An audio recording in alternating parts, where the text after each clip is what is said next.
Hey everybody, welcome back to Elevator Pitch. My name is Joe Ennis, and today I am talking with Ryan Goral. Ryan is the founder of G-Spire, which is a company that focuses on helping entrepreneurs and executives and small business owners acquire companies. Ryan has an extensive 15 years of experience focused on working with small businesses, in addition to providing creative financing solutions. Ryan's expertise is centered in adding value to entrepreneurs and executives with all aspects of executing their organization's growth and mergers and acquisition strategies.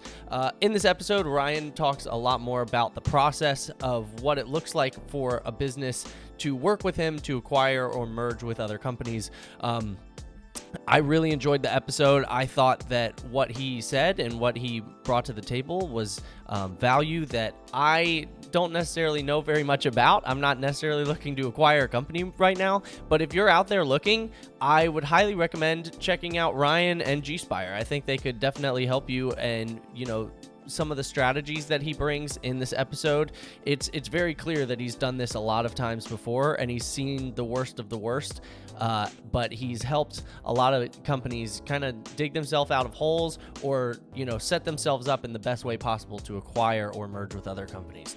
So I really enjoyed the episode. Remember, if you're listening to this on Apple or Spotify, click that subscribe button. It helps us know you're listening out there. And if you're on YouTube, click the subscribe button below to get notified for new episodes. Thanks, everybody. Enjoy the episode. Hey, everybody. Welcome back to Elevator Pitch. My name is Joe Ennis, and today I am speaking with Ryan Goral. Ryan, thanks so much for being here. Yeah, thanks for having me. So today we're going to talk a little bit about G-Spire. Tell us a little bit about what G-Spire is and why you kind of set it up. Yeah, so G-Spire is an outsourced corporate development firm for the lower middle market, and lower middle market companies defined as 10 to 50 million in revenue, 1 to 5 million in cash flow. And I set it up for a couple of reasons. One, this is a market that's severely underserved by service providers, helping them grow. Second reason is a lot of these business owners don't have time, capacity to do some of this work themselves, to go grow through mergers and acquisitions, which is the service I provide. It takes a lot of work, and the common business owner in a lower middle market company doesn't have the time and capacity to do it. So I saw this in a lot of my prior work, and I saw an opportunity to go serve them this way, and G-Spire was born. That's awesome. And you might have just answered it, but what are some of the biggest issues that you see in your field? Is it just people don't have time, or are there other issues that you see? And, how is G-Spire trying to set themselves apart as a company in your field to tackle those issues? Yeah, so a couple of the issues is capacity of the business owner. For example, they could have the desire to grow through an acquisition. There could even be a lot of opportunity for them to go out into the market and acquire a competitor or a supplier. They just don't have the time, or they've never done the transaction before. So I feel like they get stopped before they even go out into the market. So the capacity is a big headwind for my clients. So a lot of what G-Spire does and is currently doing is educating business owners that there is a solution for them.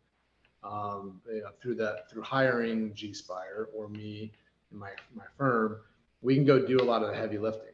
We can go out and build strategy, do some company readiness work, go build target lists, go help them search, have those conversations, so they can stay focused on running their business, and let us go out and do some of the big lift of exploring what the market looks like. That's awesome. Why would you say? I mean, I think I've interviewed a few other acquisition companies. I have a client that does that. What would you say that sets you guys apart from another company that is in the same field as you guys? Yeah, so I'd say merger and acquisition professionals, you get focused on a couple things. One, some focus on bigger size transactions, uh, where I'm focused on kind of that smaller, lower middle market client mix. So that makes us a little different. And then the biggest, I'd say, one of the bigger differentiators for us is we're not transactional. So I'm Hmm. not out there just to help these companies transact. By being an outsourced corporate development, we are involved with making sure the company's ready, helping them with the strategy, and all the way through integration. So we'll take them from strategy all the way to integrating the companies that they're looking to buy or they have purchased, and helping them integrate, helping them as an advisor. So we're A to Z helping them grow through acquisitions versus just being focused on going out, finding a target, negotiating the deal, and then moving on. So we want to be differentiated that way, where we're providing A to Z corporate development services to these lower middle market companies. Yeah. Is there let's stop right there. I want to ask you, is there any advice that you could give companies that maybe are listening to this that are trying to acquire maybe a competitor or merge with someone, when it comes to strategizing either, maybe what company to acquire or how to go about the sale? Is there any information or any advice you would give those companies that that they can take right now and maybe apply to whatever sort of deal they're trying to set?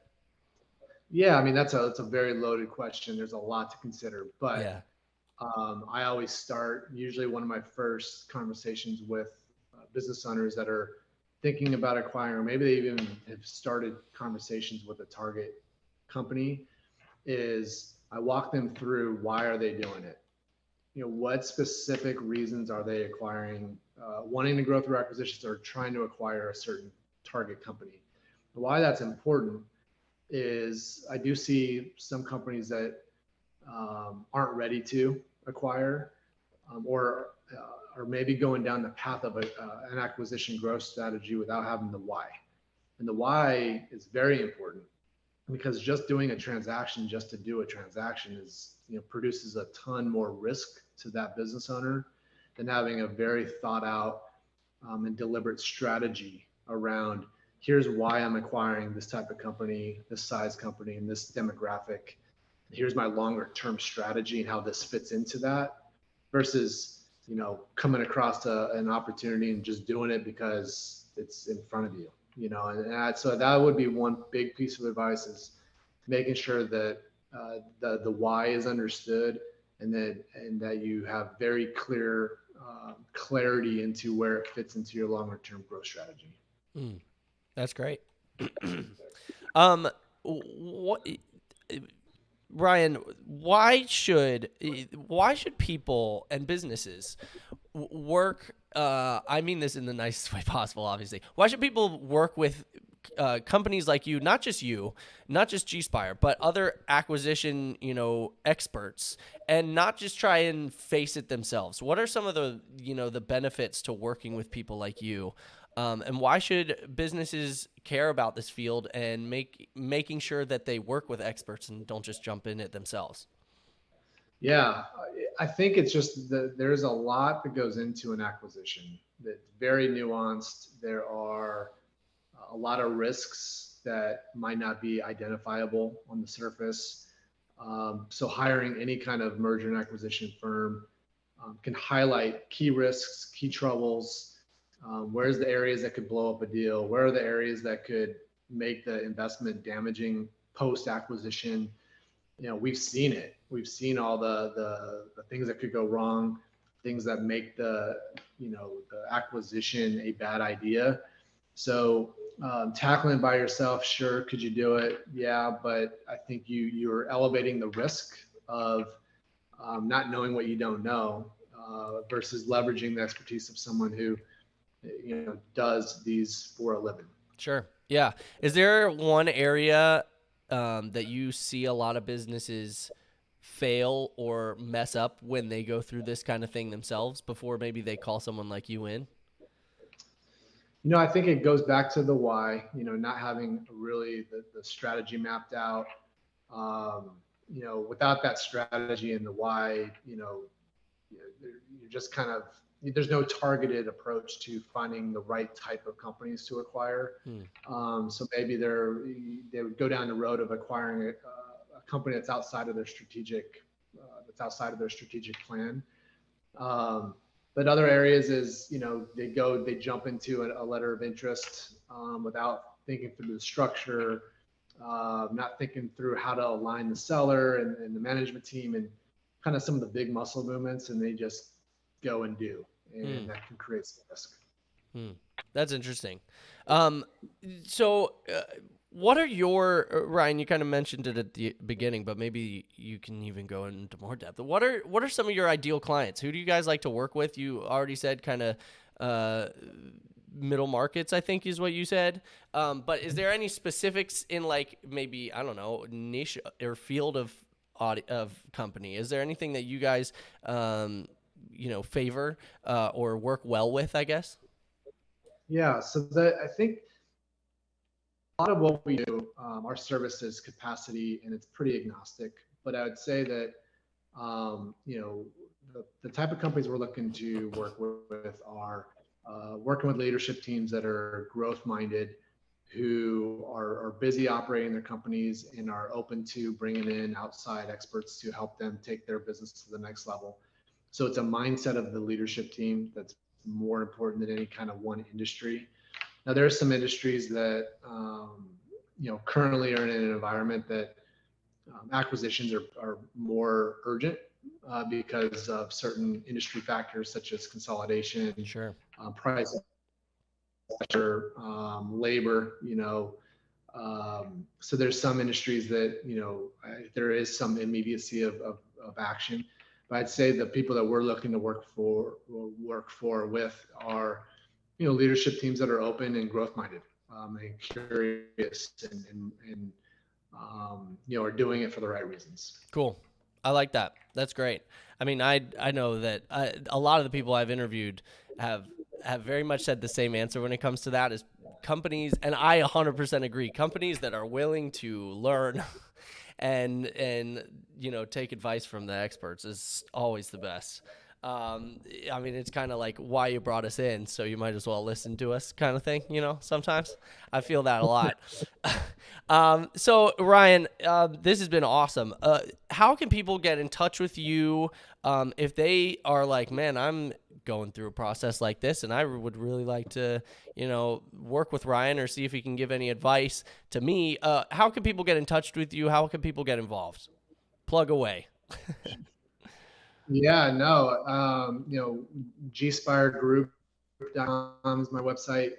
Email me, ryan@gspiregroup.com. I'm pretty active on LinkedIn and Twitter. Just look up my name, Ryan Goral, and I'm pretty active in all those platforms. So just reach out. I'd love to learn about where I could help and plug in. Awesome. And listeners, as always, all of the links to everything Ryan will be in the description. YouTube viewers, it's right below in the description. Go check him out. Go get in touch with him. He would love to at least talk with you and see what you're doing. Ryan, thank you again for being on today, brother. It was really fun. I learned a lot, and I'm hoping that, maybe you get some business out of this, or people at least reach out and learn to see if you can help them in any ways. Yeah, I appreciate you having me, and it was fun walking through what we do. Absolutely. Thank you, bro. Appreciate it.